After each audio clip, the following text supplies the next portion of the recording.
인간은 사회적인 동물이라 했어요.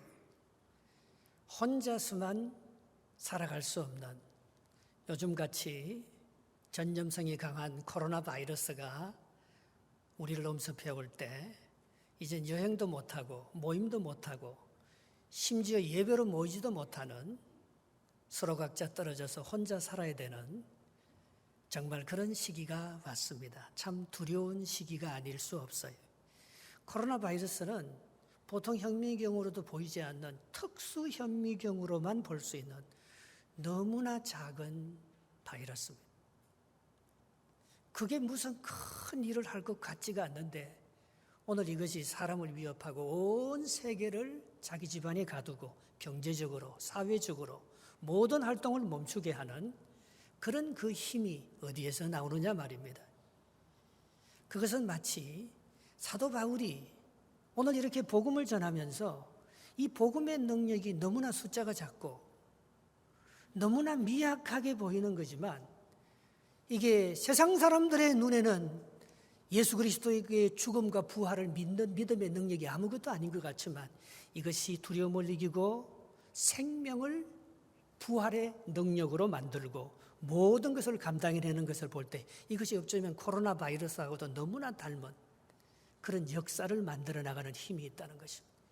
그래서 복음을 설명하기를 예수님께서 마태복음 13장 32절에 이것을 가리켜서 겨자씨 한 알과 같다고 했습니다. 이것은 모든 씨보다 작은 것이로되 자라고 난 후가 되면 풀보다 큰 나무가 되어서 공중의 새들이 와서 깃들이게 된다고 말씀하고 있는 것입니다. 여러분, 작은 것이 얼마나 큰 힘이 되는지 모릅니다. 우리가 이 작은 것을 하나님께서 오늘도 코로나 바이러스가 일하고 그렇게 우리를 파괴시키는 것처럼 하나님도 작은 이 복음의 능력을 가지고 우리 속에서 강력한 힘을 가지고 일을 하고 계시는 줄 믿습니다. 오늘 이 본문의 말씀을 통해서 하나님께서 어떤 일을 하는지 우리가 알아가기를 원하는 것입니다. 하나님이 하는 일은 보이지 않습니다. 코로나 바이러스가 우리 눈에 보이지 않는 것과 똑같은 것입니다. 요즘 남편들이 굉장히 행복하다고 그래요. 부인에게 아무리 뭐라고 해도 부인을 내가 고칠 수가 없었는데 이 코로나 바이러스로 부인의 삶의 스타일이 너무나 남편이 원하는 방향으로 많이 바뀌었다는 거예요. 부인이 요즘 쇼핑을 안 한다는 것입니다. 중국산 싸구려도, 한국산 버섯도, 이태리 명품도 사러 갈 생각 자체를 안 하고 있다는 것입니다. 남편을 쫄라대서 극장을 가자든지 여행을 가자든지 어디 모임에 놀러 가다든지 그런 말을 안 하고 한 번도 잔소리를 안 하면서 집안에서 마스크만 쓰고 혼자 조용히 묵상하고 있다는 것입니다. 아이들에게 육아를 책임지고 또 그들에게 밥을 하는데, 전에는 밥을 맨날 사 먹자 하고 외식하는데 이제는 그렇게 정성껏 집에서 밥을 지어서 이렇게 아름다운 식탁을 베풀어 주니까 오히려 이 코로나 바이러스로 말미암아 부부관계가 회복되고 남편들이 굉장히 행복해한다는 얘기가 들려오고 있습니다. 부인들도 마찬가지입니다. 그렇게 손을 씻고 밥을 먹으라 해도 그냥 더러운 손으로 그렇게 먹더니만 요즘은 손을 스스로 그렇게 꼭 씻고는 밥을 먹는다고요. 이 코로나 바이러스가 30초 비는 물에 뜨거운 물에 씻기면 다 죽는다고 하지 않습니까? 두 가지만 지키면 그렇게 코로나 바이러스를 겁낼 필요는 없는 것 같아요. 물을 틀어놓고 일단 비누를 뭉쳐서 15분간 손을 수술하는 의사들이 환자를 수술하기 위해서 씻는 것처럼 이 손톱까지 이렇게 열심히 씻어야 합니다.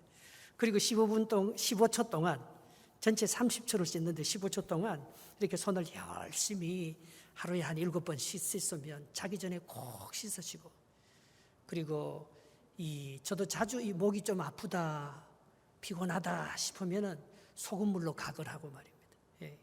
그렇게 하면서 이 남편의 전에는 목욕도 안 하고 잠자리에 들고 잘 씻지도 않는 남자들이 그렇게 씻고 청결을 유지하려고 하고 깨끗하게 하니까 부인들이 그렇게 좋다는 거예요. 맨날 술 마시고 늦게 오는 한국의 문화가 요즘 완전히 끊어져서 그렇게 일을 일찍 마치고 집에 들어오고 또 요즘은 재택근무를 많이 하잖아요. 그래서 아이들과 시간을 보내주지 않던 그 아버지들이 아이들과 더 좋은 시간을 가지면서 레고 게임을 하고 같이 장난을 치면서 얼마나 좋은 시간을 보내고 있는지 모릅니다. 특별히 믿음이 없는 남편들이 저녁 9시에 밥 먹고 나서 할 일이 없으니까 아이들을 다 모아서 우리 가정예배 드리자, 하나님을 경배하고 우리 주님께 이 어려운 시간이 지나갈 수 있도록 기도하자 하면서 제사장적인 삶을 회복하는 가정의 모습을 보면서 오늘 이 아픔을 통해서 하나님께서 우리가 너무 방탕하고 너무 낭비하고 사치하고 너무 세상과 바깥으로 돌아가는 우리들의 삶을 가정 안으로 모아서 하나님께서 우리 가정을 살리시고 자녀들에게 사랑과 위로와 남편과 아내 사이에 따뜻한 나눔의 은혜를 경험하게 하시는, 하나님께서 보이지 않는 일을 통해서 하나님께서 이 질병을 통해서 더 큰 일을 하고 계시다는 것을 우리가 느낄 수가 있습니다. 오늘 세 가지로 오늘 본문을 통해서 하나님께서 어떤 일을 하시는지 저와 여러분들이 한번 그 말씀을 찾아보기를 원합니다. 첫 번째로 하나님께서 하시는 일은 이런 일을 하고 계시다는 것입니다. 오늘 본문 12절, 13절을 같이 한번 읽어보겠습니다. 시작. 갈리오가 아가야 총독되었을 때에 유대인이 일제히 일어나 바울을 대적하여 법정으로 데리고 가서 말하되 이 사람이 율법을 어기면서 하나님을 경외하라고 사람들을 권한다 하거늘. 아멘. 고린도에 와서는 바울이 겁없이 복음을 전했습니다. 왜? 하나님이 지켜주신다고 약속했기 때문에. 더 이상 어디 갈 생각을 하지 않았습니다. 더 이상 어떤 박해가 와도 두려워하면서 물러갈 생각을 안 하고 고린도에서는 머무르면서 복음을 전하기로 그 결단을 했습니다. 그런데 총독이 바뀌었습니다. 남쪽에 이 아덴과 고린도를 중심으로 이 그리스 땅이 두 가지로 갈라지는데 이게 아가야 지방이고 위쪽에 빌립보와 데살로니가를 중심으로 마케도니아예요. 근데 마케도니아 총독이 따로 있고 밑에 아가야 지방에 이 아덴과 고린도를 중심으로 한 총독이 따로 있는데 총독이 바뀌었어요. 갈리오로. 그러니까 유대인들이 요 틈을 타서 바울을 다시 고소한 거예요. 그 고소 제목은 뭡니까? 이 사람들은 율법을 어기면서까지 하나님을 섬기라고 한다. 하나님을 섬기는 건 참 좋은데 율법을 파괴시킨다. 그렇게 복음을 전한다고 오늘 바울을 다시 고소하는 그런 일이 일어났던 것입니다. 그런데 여기서 바울이, 다른 지역에서는 바울이 답변을 해요. 바울이 그들의 질문에 답변을 하면 이게 맞고소가 되어서 서로 싸우게 됩니다. 그런데 바울이 답변을 하려고 딱 하는데 갈리오 총독이 딱 나타나셔서 바울이 답변을 못하게 하고 자기가 이 문제를 이렇게 깔끔하게 해결하는 거예요. 14절, 15절 말씀입니다. 같이 한번 읽어보겠습니다. 시작. 바울이 입을 열고자 할 때에 갈리오가 유대인들에게 이르되 너희 유대인들아, 만일 이것이 무슨 부정한 일이나 불량한 행동이었으면 내가 너희 말을 들어주는 것이 옳거니와 만일 문제가 언어와 명칭과 너희 법에 관한 것이면 너희가 스스로 처리하라. 나는 이러한 일에 재판장 되기를 원하지 아니하노라 하고. 아멘. 아주 이 갈리오는 복잡한 문제에 휘말리기를 싫어합니다. 빌라도하고 달라요. 빌라도는 사람을 두려워하잖아요.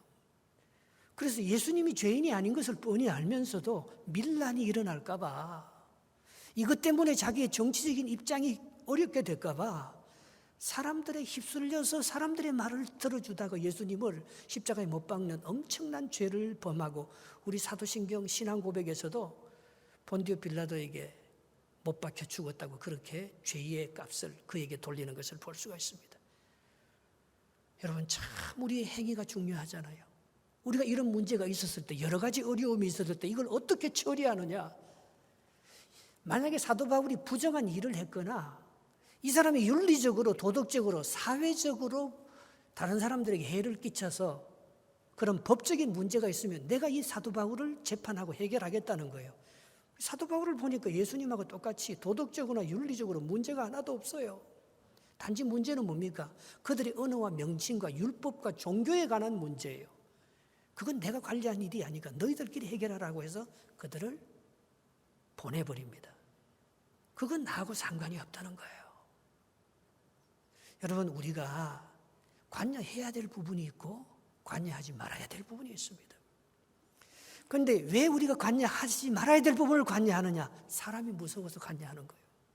그게 나에게 혹시 불이익이 돌아올까 봐 그것을 자꾸 죄고 비교하기 때문에 그거는 내가 단호하게 관여하지 말아야 될 텐데 그걸 관여함으로 빌라도처럼 엄청난 우리가 잘못된 일을 저지를 경우가 많다는 것입니다.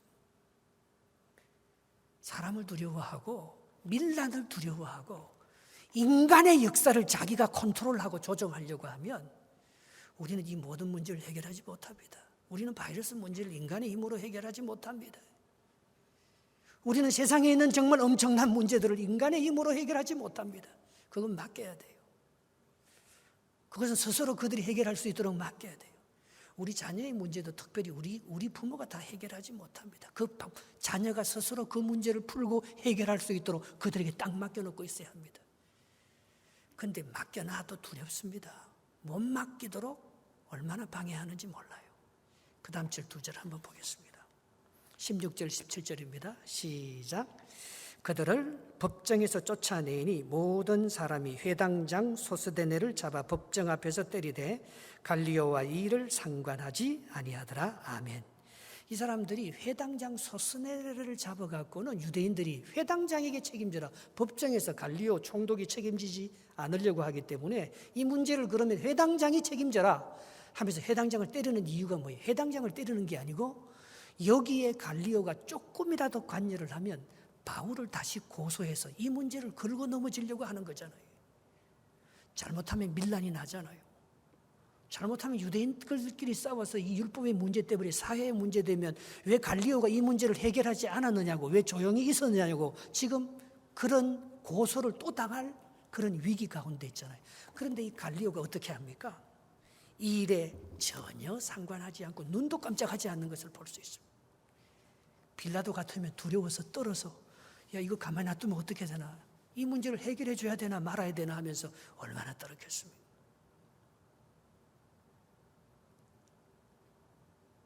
오늘 바울이 하나님이 이 고소 문제는 다 해결해 줄 것이라고 하나님께 맡기고 갈리오에게 맡기고 그는 두려워하지 아니하고 평안했다는 것입니다. 에베소서 4장 27절에 보면 사탄이 우리를 공격하고 우리를 어렵게 하는 것은요, 우리가 두렵게 하는 틈새 사이를 들어오는 거잖아요. 우리 마음이 갈라져 있고 우리 마음이 불안하고 두렵기 때문에 그 어둠의 권세와 병들이 들어와서 우리를 고통스럽게 만들잖아요. 우리가 그런 것들을 방어할 수 있고 준비할 수 있고 그런 것들을 주님께 다 맡길 수 있다면 잠언 16장 3절엔 너희 경영하는 것을 여호와께 맡기라 그리하면 모든 것을 이루어 주시리라 했습니다. 우리가 되어지는 이 모든 일들이 하나님의 역사인 줄, 이게 인간의 역사인 줄 아니까 내가 자꾸 관여를 하고 내가 해결을 해야 된다고 집착하는 거예요. 이거 우리가 일어나는 이 모든 일들은 인간의 일이 아닙니다. 하나님께서 다루시는 일들입니다. 그것을 믿고 맡겨놓으면 두려워하지 않고 평안이 있잖아요. 틈새를 보여주지 않고 내 마음속에 기쁨과 감사가 있잖아요. 거기에는 어둠의 권세도 질병도 우리를 공격하지 못한다고 믿습니다. 오늘 이런 어려운 문제들을 처리할 때 갈리오가 자기가 처리하려고, 자기는 유대 율법의 법도 잘 모르면서 유대인들의 언어와 전통과 그들의 하는 삶의 습관도 잘 모르면서 바울과 이 유대인들 사이에 서서 이 문제를 해결하려고 했다면 똑같이 꼬여서 빌라도처럼 결과를 만들어냈을 것입니다. 갈리오는 지혜로웠습니다. 그 지혜는 하나님을 두려워하는 담대한 믿음에서 나왔던 것입니다. 그것은 너희들끼리 해결하라. 밖에서 무슨 일이 있어도, 무슨 난리를 치면서 우리를 위협하고 공격해 들어와도 그것이 우리 가정과 우리 믿음과 우리 하나님의 나라를 무너뜨리지 못한다는 확실한 그런 신념과 믿음을 가지고 그것을 하나님 앞에 딱 맡겨 놓았을 때에 하나님께서 일하시고 계시는 것을 믿고 주님의 손에 의지해서 내가 두려워하지 않을 때에 하나님께서 그 모든 문제를 해결해 나가고 계셨다는 것입니다. 두 번째로 하나님께서 어떻게 일하시느냐, 18절에 이렇게 말씀하고 있습니다. 같이 한번 읽어보겠습니다. 시작. 바울은 더 여러 날 머물다가 형제들과 작별하고 배 타고 수리아로 떠나갈새 브리스길라와 아굴라도 함께 하더라. 바울이 일찍이 서원이 있으므로 갱그리아에서 머리를 깎았더라. 아멘. 빌 게이츠가 수년 전에 앞으로 제3차 전쟁은 핵무기 전쟁이 아니라 했어요. 1차 세계대전 1914년에서 1918년 사이에 1,500만이 죽었습니다. 그런데 1차 세계대전이 무기에 의해서, 힘에 의해서 죽은 1,500만이라는 숫자보다도 1차 대전이 끝나는 1918년에 스페인 독감이 유행하는데 스페인 독감으로 죽은 사람이 5천만 명입니다. 3배 이상의 사람들이 감기로 죽은 거예요. 바이러스로 죽은 거예요. 그래서 빌 게이츠가 예언하기를 앞으로 전쟁은 핵무기를 개발해서 핵무기를 싸우는 게 이게 무서운 전쟁이고 앞으로는 세균과의 전쟁이라 했어요. 그 예언에게 딱 떨어져 맞게 정말 앞으로 우리의 모든 싸움은 세균과의 가장 작은 바이러스와의 싸움이고 아마 전쟁도 화학전 그런 것들을 통해서 이 세계를 가장 두렵게 하는 이 10년 안에 또 이 1세기 안에 이 세균과의 이 문제, 이 문제를 해결하는 것이 인류의 가장 큰 숙제고 이것을 해결함으로 말미암아 인류의 숙제가 풀리는 것을 알고 있습니다. WHO 세계보건기구가 1세기 안에 3번의 팬데믹이라고 해서 세계적인 유행, 글로벌 팬데믹, 그 반대말은 에피데믹이라 해서 부분적인 유행병이 아니고 부분적인 전쟁과 싸움이 아니고 이젠 뭐 하나 터졌다 하면 온 전염이 되는 바이러스, 이 팬데믹과의 싸움이라고 선포하면서 이 스페인 독감을 첫 번째로 1918년에 선포했고 얼마 전 2009년에 신종 플루가 나올 때 그래서 2014년에 에볼라가 서부 아프리카에서 유행을 해서 1년 반 만에 15,000명이 죽습니다. 그거는 피를 토하면서 죽는 이 에볼라의 치사율은 80% 90%였고 14세의 흑사병의 이 치사율도 80% 90%였기 때문에 치료하는 의사들이 다 죽는 거예요. 지금은 그렇지는 않잖아요. 가장 높은 치사율이라도 어른들은 한 4%, 어린아이들은 뭐 걸렸다 지나가고 50대 이상은 뭐 1%, 50대 이상은 60대 이런 정도는 한 2% 정도의 치사율을 그렇게 나타내고 있습니다. 어쨌든 우리가 이 에볼라 그리고 이 코로나 바이러스 앞으로 일어날 이 모든 전쟁에서 우리는 그런 질병을 두려워하는 것보다 그 질병을 어떻게 극복할 수 있느냐 그 마음의 힘, 그 코어 하나님은 그걸 통해서 일하고 계신다는 거예요. 여러분 우리가 길을 걷고 달리기를 할 때도 이 앉아 있을 때도 제일 중요한 것이 코어, 우리 배입니다. 이 배. 여기에 딱 자세가 바르고 여기에 용기와 힘이 있고 호흡을 제대로 한다면 우리가 두려움이 없는 거예요. 잠언 4장 23절에 무릇 지킬 만한 것보다 내 마음을 지켜라. 생명의 근원이 여기서 나느니라. 생명을 창출하고 생명을 이길 수 있는 힘이 우리 마음에서 일어나는 거예요. 그래서 하나님이 뭐하고 같이 일하느냐? 우리의 마음의 중심하고 같이 일하는 거예요. 오늘 이런 어려움을 주는 것은 우리의 마음의 중심을 세상이나 질병이나 그런 데 빼앗기게 하지만 오늘 우리의 마음을 그런 데 빼앗기지 말고 하나님께 집중하라고 하나님을 바라보라고 거기에 생명을 살리고 질병을 이기고 세상을 이기고 모든 것을 이길 수 있는 힘이 우리의 마음의 코어, 우리 마음의 중심에 다 달려있다는 거예요. 이 마음을 빼앗기면 다 두렵습니다. 세상을 바라보고 질병을 바라보고 골리앗을 바라보면 싸울 마음이 없고 용기가 사라집니다. 그러나 골리앗을 다루시는 하나님을 바라보고 질병을 다루시는 하나님의 역사, 그의 히스토리를 바라보면서 우리의 마음이 거기에 집중하기 시작하면 하나님은 일하시고 계신다는 거예요. 하나님은 이 모든 것을 극복할 수 있는 강력한 힘과 능력을 우리와 함께 역사하고 계신다는 거예요. 모든 것들이 우리의 마음을 빼앗아 가잖아요. 근데 우리가 왜 그것을 마음을 빼앗기고 두려워하느냐? 우리의 마음을 왜 하나님께로 집중하지 못하느냐? 사도 바울이 그걸 생각해 봤어요. 사도 바울이 오늘 이 유대인들이 고소한다고 도망가지 않습니다. 참 많이 담대해졌어요. 그러면서 가만히 생각해 보니까 어릴 때 하나님 앞에 서원한 것이 있었어요. 서원한 것. 그것은 나실인으로 자기가 구별되어 살겠다는 서원이었어요. 유대인들은 이 일생에 나실인으로 살겠다고 서원을 한 번씩 합니다. 어떤 사람은 평생을 나실인으로 살겠다고 서원을 하는 거예요. 삼손은 그 아버지 마노아가 서원해서 삼손을 평생을 하나님의 종으로 바치겠다고 나실인으로 구별하여 바쳤던 거예요. 그리고 한나도 아기를 못 낳았을 때 하나님 나에게 아기를 하나만 주십시오. 많이 원하지도 않습니다. 그 아이를 주면 내가 일평생 그 아이를 하나님의 전에 바치겠습니다. 그래서 낳은 아들이 사무엘이에요. 우리가 어릴 때 서원하면서 기도했던 하나님의 사건들이 있어요. 사도 바울이 이렇게 정신없이 돌아다니다가 하나님 앞에 무슨 서원을 했는지 다 잊어버렸어요. 그런데 이 박해를 당하고 또 이 박해를 하는 그게 쫓겨다니면서 살다가 이제는 딱 생각해 보니까 박해가 두렵지 않는 거예요. 하나님께 마음을 두고 나니까 우리가 하나님을 처음으로 만났던 하나님과 아름다운 관계를 맺었던 그때 하나님 앞에 서원했던 그 서원이 생각나서 갱그리아라는 그 섬에 혼자 들어가서 머리를 깎고 하나님 앞에 약속했던 그 서원을 이루는 시간을 갖게 되었던 것입니다. 이 나실린으로 서원을 하면 세 가지를 하지 않습니다. 첫 번째는 뭡니까?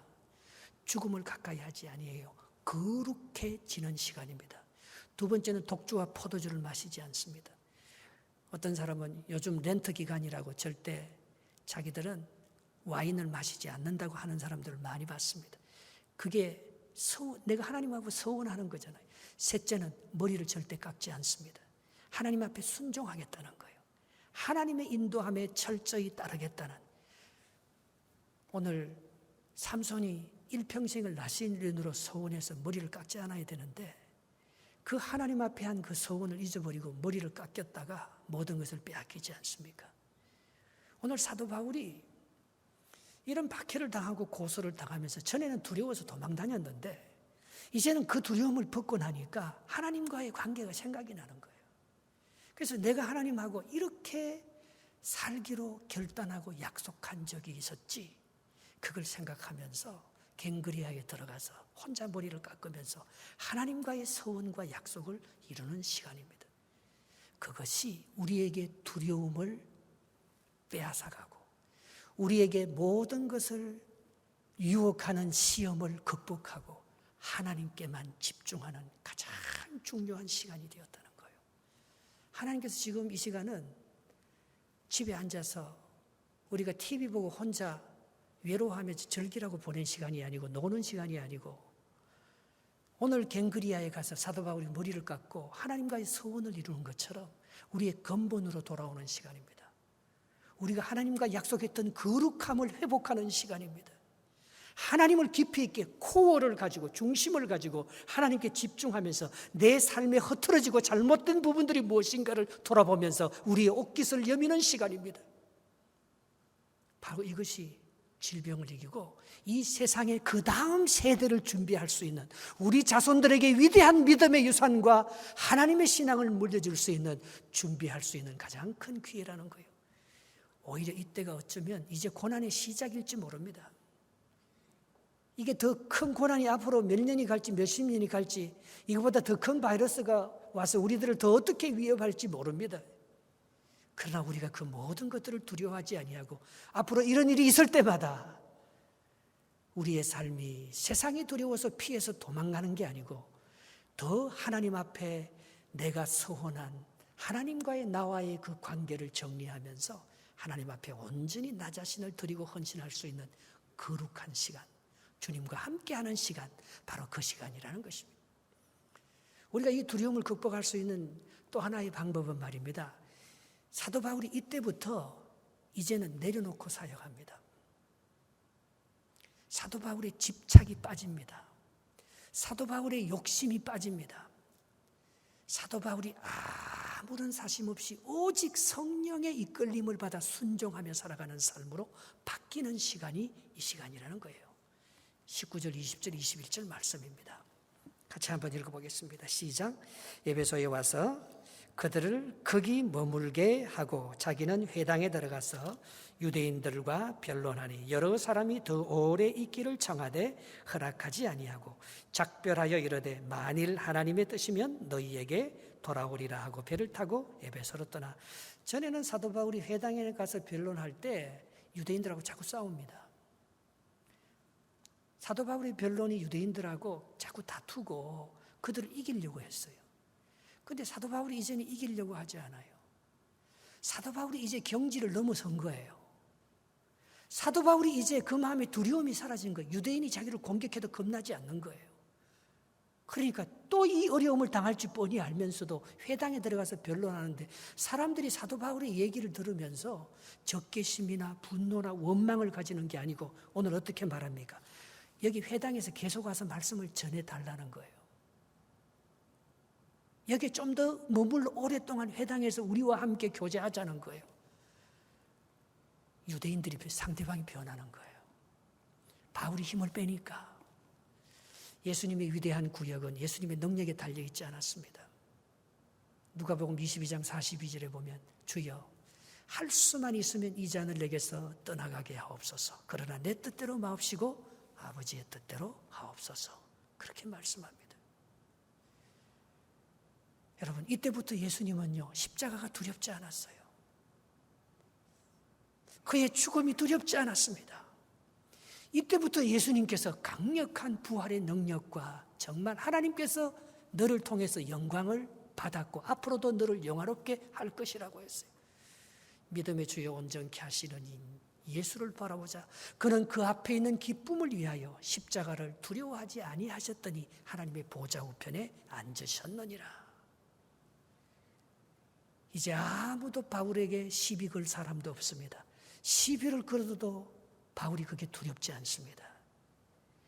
바울이 하나님과의 그 코어, 그 마음이 하나님과 합한 사람이 되었기 때문에 예수님께서 그가 십자가의 죽음까지 이제 내 뜻대로 마옵시고 아버지 뜻대로 하옵소서 하면서 모든 것을 내려놓았고 하나님의 뜻과 그의 뜻이 하나가 되었기 때문에 포도나무와 가지처럼 아버지와 아들처럼 하나님과 완전히 하나가 되었기 때문에 그를 통해서 사람들이 그를 아무리 신앙적으로 차이가 있고 변론하고 반대를 해도 사도 바울의 그 모습 속에서 그것을 통합하고 사도 바울을 존경하고 그와 함께 있는 것이 그들의 복이고 축복이 되는 놀라운 은혜의 경험을 하게 되었다는 것입니다.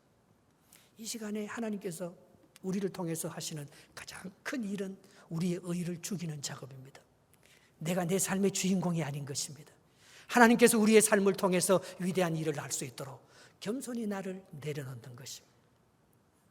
찬송가 425장 1절에 이렇게 노래하잖아요. 주님의 뜻을 이루소서 고요한 중에 기다리니 진흙과 같은 날 빚으사 당신의 형상 만드소서. 당신은 토기장이요 나는 진흙입니다. 앞으로 나를 어떻게 빚어나갈지 모르겠습니다. 앞으로 이 인류를 어떻게 빚어나갈지 모르겠습니다. 앞으로 우리 자녀들을 하나님께서 어떻게 사용할 줄 모르겠습니다. 그러나 이제는 내 욕심을 다 내려놓습니다. 이제는 주님께서 다 하십시오. 이제는 주님께서 다 인도하시고 다루십시오. 나는 그저 주님을 따라가는 종입니다. 바로 이 시간이 하나님께서 우리에게 만들어주신 이렇게 좋고 아름다운 위대한 시간이라는 것입니다. 마지막으로 하나님께서 이 일하시고 계시는데 보이지 않는 하나님께서 무슨 일을 하고 계시느냐? 마지막 절 2절 한번 읽어보겠습니다. 22절, 23절입니다. 시작. 가이사랴에 상륙하여 올라가 교회의 안부를 물은 후에 안디옥으로 내려가서 얼마 있다가 떠나 갈라디아와 부르기아 땅을 찾으러 다니며 모든 제자를 굳건하게 하니라. 아멘. 여기 보면 교회의 안부를 묻고 23절에 보면 모든 제자를 굳건하게 하니라. 사도 바울이 사람들을 세워주고 믿음으로 모든 사람들이 하나님께 붙어 있도록 정말 성령에 붙들려서 겸손하게 살아갑니다. 여러분, 성경의 역사에 보면은 전염병이 돌 때는 딱 한 경우입니다. 인간의 교만. 다윗이 전쟁에 승리하고 모든 것이 자기 손아귀에 들어왔었을 때 더 큰 역사를 만들기 위해서 자기의 군사력과 힘을 과시하기 위해서 인구조사를 시작합니다. 그때 하나님께서 다윗을 쳐서 이스라엘 백성 가운데 전염병으로 7만 명이나 죽는 일이 일어납니다. 오늘 이렇게 어려움이 있는 것은 우리의 교만입니다. 우리 인간이 이루려고 하는 바벨탑 때문에 그런 거예요. 하나님께서 우리를 낮추시려고, 우리를 겸손하게 만들려고 우리에게 이 아픔을 주면서 돌아보게 하는 것 아니겠습니까? 이 시간이 정말 축복의 시간이라고 생각해요, 저는. 이 시간이 나를 낮추고 하나님을 만날 수 있는 정말 은혜로운 시간이라고 생각합니다. 이걸 어떻게 회복하느냐? 역대상 21장 18절에 보면 다윗이 여부스 족속 오르난의 타작마당에 가서 여호와께 제단을 쌓음으로 하나님의 사자가 불칼을 잡고 이스라엘 가운데 전염병을 일으키는 것을 중단하고 다윗이 쌓는 제단, 다윗이 하나님 앞에 온전히 자기를 내려놓는 순종의 그 시간을 보고 7만 명 가운데 죽어가는 전염병이 그때 그치는 것을 볼 수가 있습니다. 이 전염병이 언제 사라지느냐? 하나님께서 이 전염병을 통해서 인간을 어떻게 다루느냐? 우리의 마음을 낮추게 하기 위해서 하나님께서 그렇게 하시는 거예요.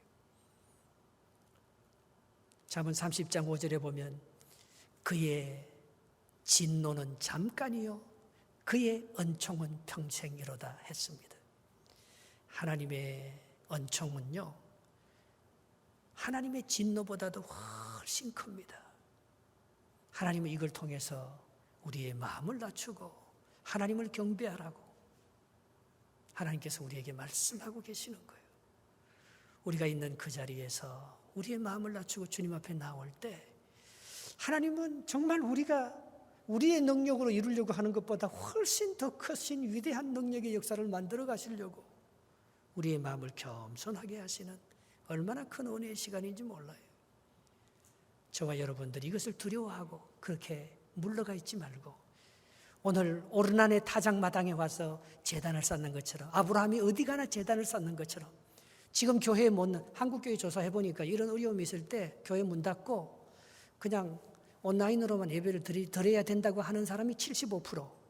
아니 그게 무슨 예배냐고. 그래도 교회 나와서 예배를 드려야 한다는 사람이 23%예요. 아마 우리 교회도 한 23% 정도 교회 나와서 예배 드릴 거라고 모든 교회가 그런 정도의 수준이니까 그렇게 말씀하고 있습니다. 그러나 이거는 여기에서 예배드리나 온라인으로 집에서 예배드리나 우리의 신앙 고백은 똑같을 줄 믿습니다. 그러나 예배의 5요소는 똑같이 있어야 돼요. 우리가 두려워서 집에서 예배드리는 게 아니고 감기가 들렸거나 이게 다른 사람들에게 혹시 전염병이 있거나 또 사회적인 유익을 생각해서 내가 집에서 예배드리는 것이 내가 피해서 두려워서 사회적 거리를 두기 위해서 내가 집에서 예배드리는 거지. 내가 사람이 두려워 정말 하나님을 의지하지 않고 사람을 의지해서 예배드리는 게 이게 이번에 이단이 나타난 그 이단의 이름이 뭡니까?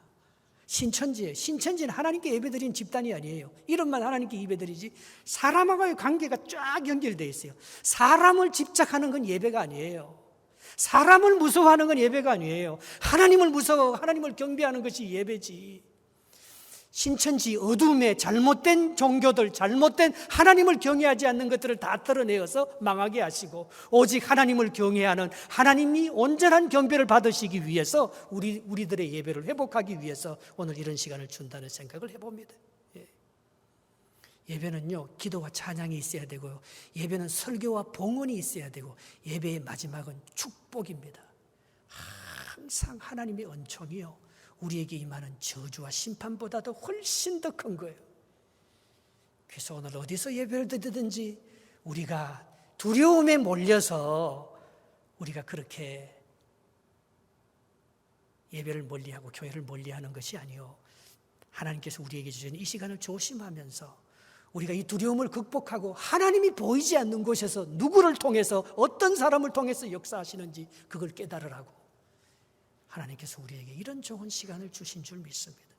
그 시간을 주님과 함께 교제하면서 오히려 이 고난의 시간, 힘든 시간이 하나님께 더욱 가까이 가고 하나님을 만나는 복된 시간이 되시기를 주님의 이름으로 축원합니다. 아멘.